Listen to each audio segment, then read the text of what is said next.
Hi, welcome to your final session, in fact.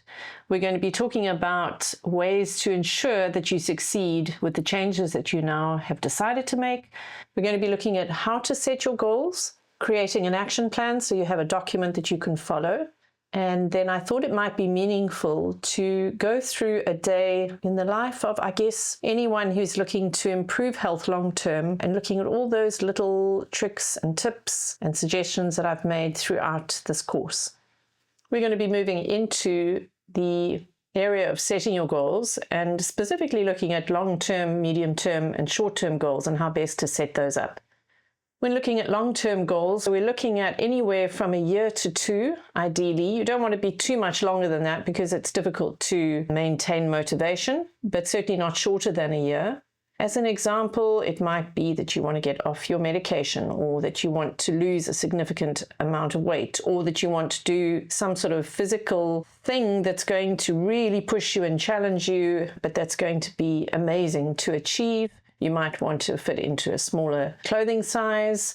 Perhaps you even want to change jobs. It really doesn't matter what the goal is. But this long-term goal will determine what your medium-term goals look like. I'm saying a year or 2 because, in general, it takes longer than we think it does to achieve our goals. I think there's a pattern with a lot of people where they have a tendency to jump into setting up goals that are relatively short, and I think part of that is their concern for motivation. So typically what they might do is use 2 or 3 months as a long-term goal and then set up medium and short-term goals under that umbrella. But to my mind, 3 months really is a short-term goal. And the reason I suggest this is because we're dealing with health, or we're dealing with weight. Actually, the two really go hand in hand. And this is one of the reasons these ridiculous magazine covers, get a beach body in 6 weeks. Really? No. I mean, if you have always exercised, and I think I've used this as an example previously, if you've always exercised and you've always been pretty lean and you're just going through a bit of a slump, then sure. But if you have to look at your past, if you haven't exercised regularly, or perhaps you don't have a lot of muscle mass, or your diet is not great, your health is not great. These are all the things that you have to look at and address before you can get to that point. So I say ignore those sorts of things and look at it into the long-term future, because that way you're much more sure of success and you're being realistic. Medium-term goals, well, these would be a time frame of around 6 to 12 months. For example, reducing your medication by half, losing a lesser substantial amount of weight, but still something significant. Perhaps if you use the half marathon as an example, you want to put a distance to the run you're able to do. You want to, if, for example, it's get into smaller clothing size, be specific about what kind of size you want to get into. And then you could, for example, with a job, start an interview process. In this sense, it might be a halfway point to get you to that long-term goal. And this will very definitely dictate the short-term goals that you're going to set up. Looking at those short-term goals, these are set for around 0 to 3 months, and can be repeated at 4 to 6 months, 7 to 9 months, and 10 to 12 months. For example, you might want to chat to your doctor about how to reduce your meds, create an option to stand at work so that you're more physically active on a daily basis. You might want to skip breakfast 5 times weekly, practice intermittent fasting, maybe prepare healthy dinner daily, or research possible new jobs. But these are essentially your day-to-day activities that would support you gearing yourself towards that medium-term goal, which in turn is the way you're going to support yourself moving towards the long-term goal. Let's look at how to create the action plan. We definitely want to increase your chances of success, which is why I think a document is a very valuable tool. And then let's look at how you could potentially see the changes you're going to bring into your life. In looking at increasing your chances of success, there's no doubt that you need to be patient and you need to give yourself time. It is one of the, I think, biggest hurdles for people is that they are too impatient. And because they then don't see any change or enough change. They just throw the baby out with the bathwater instead of just being consistent and just staying committed. Choose only one change for each level of intervention. One might be related to emotional health. So, okay, I'm in a relationship that's really not great. What am I going to do to change that current situation? Maybe I'm going to consider therapy. Okay, so that's one area or level. In looking at my job, do I see myself potentially being able to get another job in the same line? Do I want to look at a different field altogether? I need to do a little bit of research on that, but that's a very practical exercise that requires me spending a bit of time looking online. So that's another area or level of intervention. Then there's the dietary one where I say, okay, yeah, I know that I don't drink enough water, and I know that that's going to make a massive difference to energy. So, okay, let me focus on a dietary intervention too. So you can decide how many levels or areas you're going to see change happen in. You need to consider what you need for each of those changes. So if it's a emotional change, for example, do you need to see a therapist? And if so, where would you get the contact details for someone recommended? Are there supplements that you need? Do you need to change your sleeping environment? And therefore, do you need some bits and pieces in order to do that? So you need to assess it and then understand what is required from a tools perspective. Plan your changes ahead of time. This way you are fully prepared. Practice, practice, practice, practice, and practice. We've mentioned why you need to practice. We go back to the very, very first session. We spoke about how difficult it is to change, and that therefore practice is the way that we change the neurology that supports what you do on a daily basis. So if your habit is X and you want to make it Y, you have to practice Y before habit X becomes habit Y. Recognize and celebrate successes. This is also, I think, very important because otherwise it can be a little bit of a plod. This document is what I have put together as an example of how to make changes. For example, week 1, you might want to skip breakfast and drink 3 glasses of water daily. And you do that consistently for 2 weeks. And then on week 3, you decide you're going to continue to skip breakfast. You're going to now add a glass of water. So you're drinking 4 glasses of water daily, and then you've decided you're going to prepare a healthy dinner at some point in that period. That's another 3 weeks of this. And then in week 6, we're still skipping breakfast. We're now drinking an additional glass of water daily, and we are also preparing a healthy dinner. We've now decided we're going to dry skin brush before taking a shower daily. We continue that for 3 weeks, and then we are continuing with the skipping breakfast. We've now added another glass of water daily. We're still preparing a healthy dinner. We're dry skin brushing daily before our shower. And now we've decided we're going to focus on a healthy lunch. So we've now got 2 meals that we're focusing on, and we'll keep this up for another 3 weeks. Then we've got skipping breakfast, drinking 7 glasses of water daily now. We're preparing a healthy dinner. We're preparing a healthy lunch. We're dry skin brushing before our shower daily. And now we're reducing sugar by half the amount. You can see this is a slow process. So this is your these are your short-term goals. And these are going to lead towards your medium-term period, which is around 3 to 6 months. So you would do this for, you could just create a document that's 6 months long that looks like this, that you just keep adding to it, keep adding to it, keep adding to it. And so you give yourself really good time to absorb that habit, bring it in so it's consistently practiced, and then you pop the next one in. And the slow but steady is a recipe for success. This action plan that you're going to create is going to be your guiding document that is going to determine how you get to that goal. And one of the things I would recommend is that if you notice you are consistently not managing to achieve a particular thing, just take a step back and have a look at it and try and decide whether it's really fully realistic for you. It probably isn't if you're not managing to achieve it.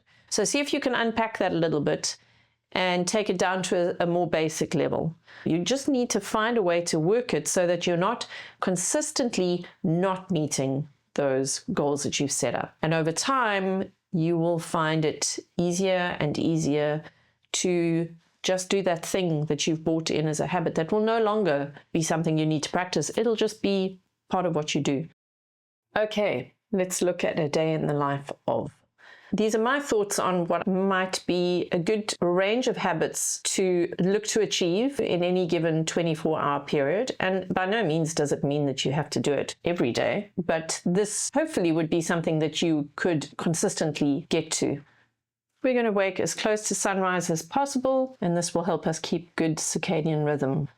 We're going to practice some diaphragmatic breathing. You may even want to bring in some pelvic floor activation. And it's a good time to use for meditating on your desires for the day ahead. Feeling the emotions to couple the experience, behaving through the day as though the goal we would like to achieve has already happened. We're going to drink a glass of warm lemon water, or you could, of course, use the apple cider vinegar to support the detox pathways. We might want to take a cold shower to activate brown fat if you're feeling brave in winter. You could skip breakfast to empty the liver of fuel. Perhaps you could stroll around the block or walk to work in early morning light for melatonin production later in the day. Or you could, like me, use a SAD panel or a full spectrum light panel. So through the morning, we're going to be drinking herbal teas or black coffee, or even just water from a filtered source. And we're going to set an alarm to remember to stand for at least 2 minutes for every half an hour of sitting. This reduces the negative effects of the lack of movement, so we definitely want to put more movement in your day. We want you sitting away from powerful electrical appliances. So think about your typical office stuff, printers, copiers, computer boxes, the laptop itself to reduce electromagnetic radiation. You want to work with hardwired remote keyboards and mouse, so reducing your exposure to radio frequency EMFs. And ideally, keep that Wi-Fi off while it's not needed. This is probably more relevant if you're working from home, including on mobile phones and laptop, or sit away from the source of Wi-Fi as far away as you can. Lunchtime and beyond, 16 hours we've said more or less, or between 12 to 14 after your last meal of the evening would be lunchtime. Keeps the principles of higher fat and lower carb, and eat a meal that satisfies, energizes, and ensures emotional stability. And this is obviously how we're going to help avoid cravings that lead to really poor choices ultimately. So you want to eat slowly and chew thoroughly. And you might even want to take your lunch to a park so that you can be barefoot, because the earth provides free electrons, which discharges any electrical buildup in your body. You want to expose as much skin to the sun as possible to take advantage of the UV benefits. Of course, this is probably only likely in summer. Consider your desires for the rest of the day, so keep in mind the emotions and the behaviors that support the goal that you have, and continue with work through the afternoon with stand-up breaks and sufficient water. In the evening, we don't want to be working later than necessary. Leave what can wait so that you do have time for your personal needs. You could prep dinner, ensuring sufficient time to eat at least 3 hours before you go to bed, because you want to reduce the excess fuel remaining in the cells. And then just grab some training gear.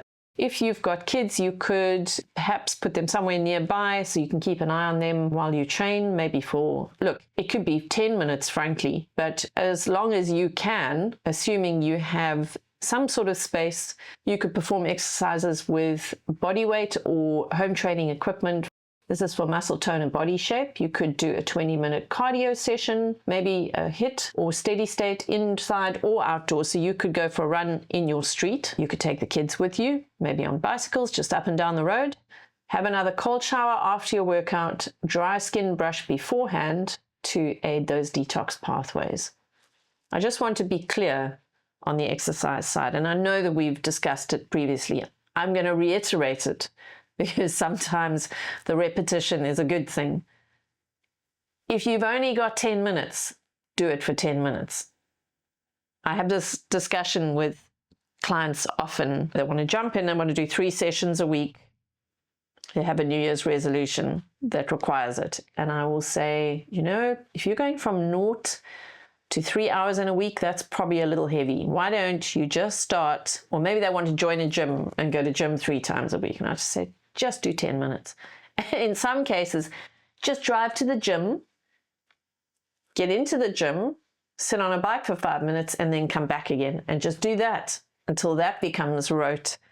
Then add another 10 minutes to that experience. Then add another 5 minutes to that experience. And so you're just slowly building. Before going to sleep at night, try and take a walk after dinner or do some housework so that you are lightly active. And this is to reduce the concentration of fat in your blood.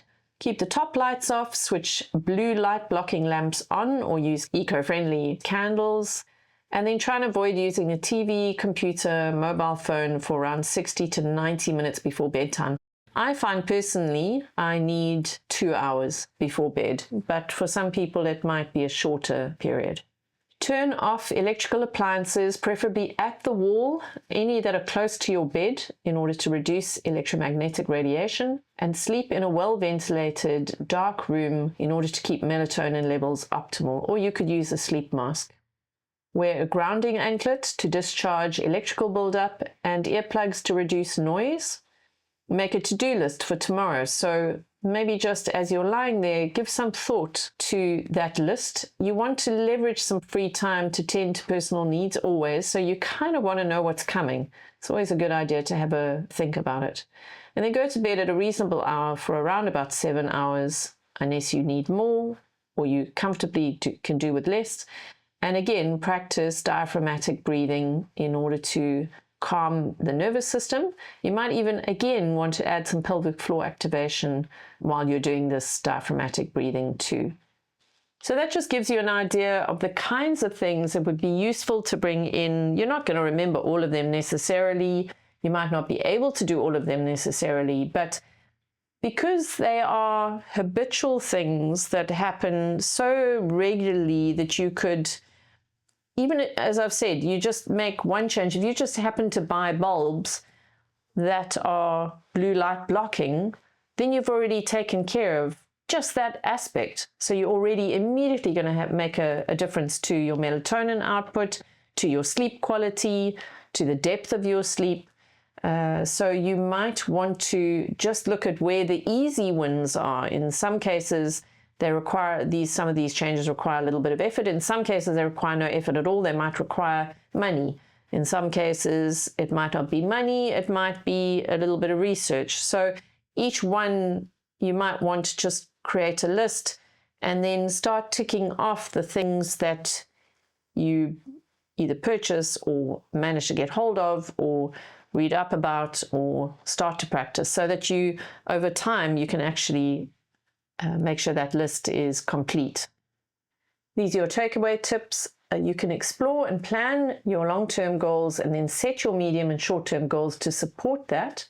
You want to create an action plan that is realistic, achievable, and allows sufficient time for integration. Practice your changes and let them become habits before addressing any new changes.